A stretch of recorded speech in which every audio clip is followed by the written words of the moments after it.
এই তুমি দাঁড়াও, বলো বিজ্ঞান কাকে বলে? স্যার, বিজ্ঞান শব্দটাকে ভাঙলে পাওয়া যায় বিগ জ্ঞান, তার মানে হচ্ছে বড় জ্ঞান। সো বড় জ্ঞানকেই বিজ্ঞান বলে। না, তোমাকে দিয়ে হবে না। এই তুমি দাঁড়াও, বলো পৃথিবী আর চাঁদের মধ্যবর্তী দূরত্ব কত? Sir, 4 bench. 4 বেঞ্চ মানে? স্যার, 4 বেঞ্চ আগে আপনার মেয়ে বসে আছে। আপনার মেয়ে হচ্ছে চাঁদ, আর আমি আপনার মেয়ের পৃথিবী। দোস্ত, এসব বলিস না, গুনাহ হবে। স্যার, এখানে আমার একটা কোশ্চেন ছিল, মানুষ যদি চাঁদে বসবাস শুরু করে তাহলে তারা কি দেখে ঈদ পালন করবে?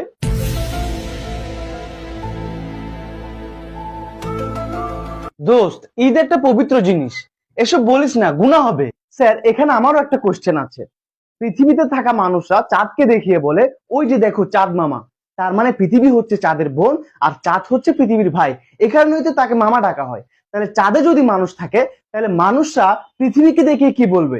ওই যে দেখো পৃথিবী আন্টি। দোস্ত, এসব বলিস না, গুনাহ হবে। তো একটু আগে তুই বলছিলি স্যারের মেয়ে চাঁদ আর তুই পৃথিবী, তাহলে কি তোরা ভাই বোন?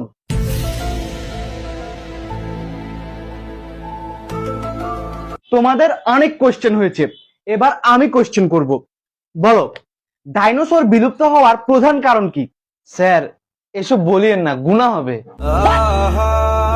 এই, ওরে ধর, ওরে আল্লাহর কাছে পাঠাই।